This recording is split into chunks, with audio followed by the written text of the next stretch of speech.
5915. It's a great game. It's always different.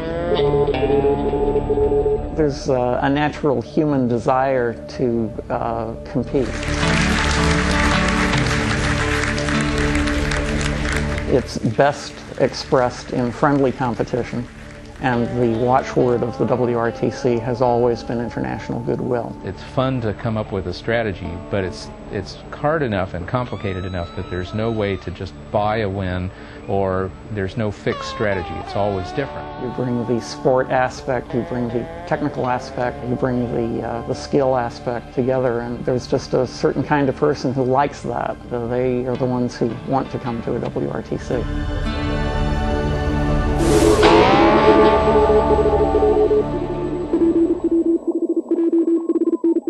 You know, rag chewing, these guys sitting there, you know, just a stereotypical, older, you know, not really interesting, kind of boring. And I think that the contesting side of it is what really would draw young people to the hobby. The young people in the hobby, this is you know, important. I think we've been worrying for several years now that the average age of the population of ham radio operators is getting rather older. And there is a resurgence in just more recent times. Nowadays there's quite a lot of youngsters. When we started, it was the more experienced, well-known contesters, and at this WRTC we have youthful contesters. I say youthful meaning under 30, 35. We have some guys that are 18, 19, we have some 20-somethings. In this WRTC, 4 teams of young operators out of 46. The original WRTC was held in conjunction with the Goodwill Games in Seattle in 1990. We had no internet, we had no email. All we had was fax and ham radio, and the cell phones we carried in a bag. In 1996, when it was held in the San Francisco area, the organizers realized that the best way to generate activity for their competitors was to hold a contest within a contest. The contesting itself is extremely exciting. There's a lot of anticipation. You can feel the nervous energy. Of course, you're someplace you've probably never operated from before, so everything you know is wrong. The objective of the WRTC is to provide a level playing field for all of the competitors. There are 2 operating positions. One is used for transmitting and receiving, and the other is used only for receiving. And at this event, they also included an identical amplifier for each station, and every station had exactly the same antennas, at virtually exactly the same height. The Brazilian organizers have provided as level a playing field as possible under the circumstances.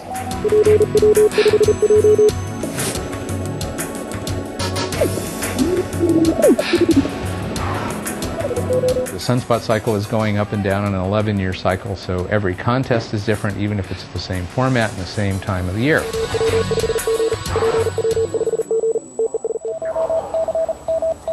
Hams love Morse code because it has this rhythm. If you play an instrument, you understand the musicality of it, and it's a skill that you can learn. It's like windsurfing or skiing or rollerblading. You get good at it, it's something fun to do. I prefer CW. I very rarely operate phone in contests. High-speed Morse, where you're going 30, 35, 40 words a minute, it's almost conversational. You don't think about dots and dashes. It's simply something that you think in your brain and it comes out your fingers and flies out over the air, and somebody else is doing the same thing back. And so you're having this high-speed conversation. The emphasis on Morse code, most of the successful competitors have far more CW contacts than they do phone contacts, because it turns out just to be more efficient if you're at a very high skill level to do it on CW. To be a good contester, you also have to be very accurate. You receive letters and understand words at a high rate under noisy, crowded conditions when you're tired, and so there's a stamina angle to it as well. Trying to make a lot of contacts in a hurry and determine when you can work the United States and when you can work Europe, and will Japan come in, and what time, and why not, and the hours just fly by and you realize that now you're halfway through. And then you're finally in the final hour and you're making a desperate attempt to fill up the log, and then finally it's all over, and then you've got to tear it all down and rush back to the headquarters to hand off your log.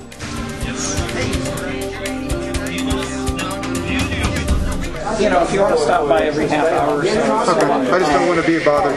You're not. Believe me, you're not a bother. We're here. We're here because of you. Okay. All right. You're the reason. You're the reason we're here. Okay. Contesting in particular makes you a good operator because you have to think about technical things, you have to think about operating things, you have to think about propagation. Papa Whiskey, 5 gold. Contest.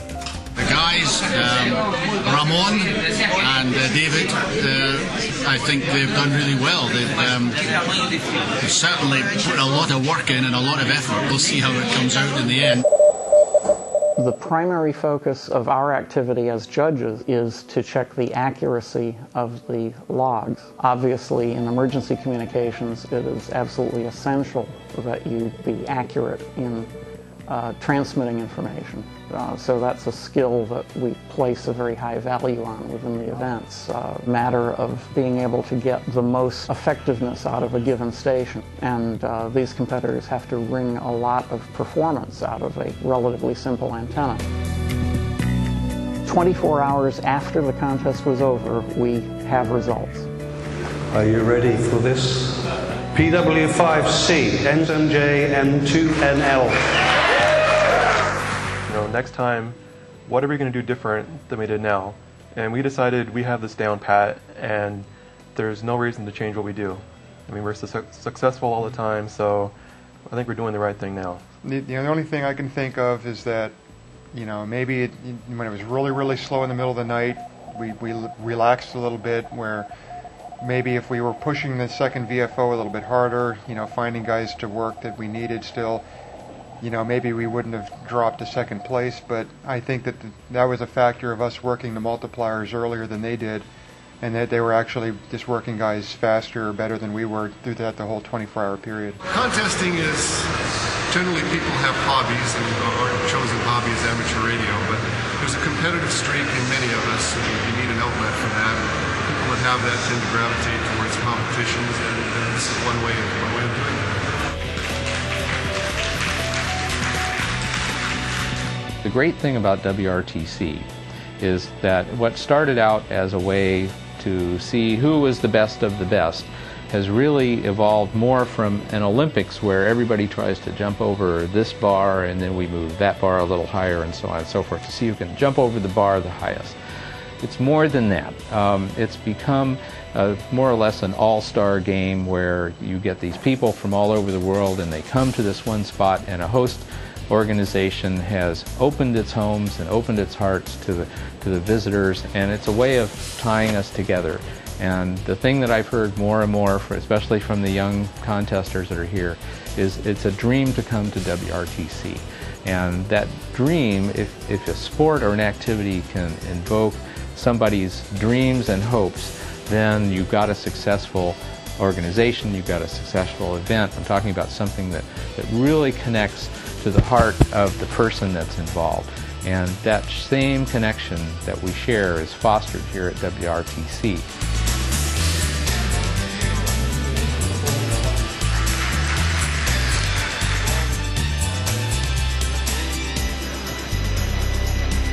And the most important point, the friend relationship on our community of ham radio operators. This is amazing. I already had in my mind that we belong to the most important friend community in the world. And now I am completely sure, because, you know, it's a gift from God. And I'm very proud to be a member of this committee and to have the opportunity to organize this event. We are extremely happy and honored with the presence of all of you. It brings people who share a common enthusiasm together from all corners of the world, and that's what makes this such a wonderful time here in Brazil.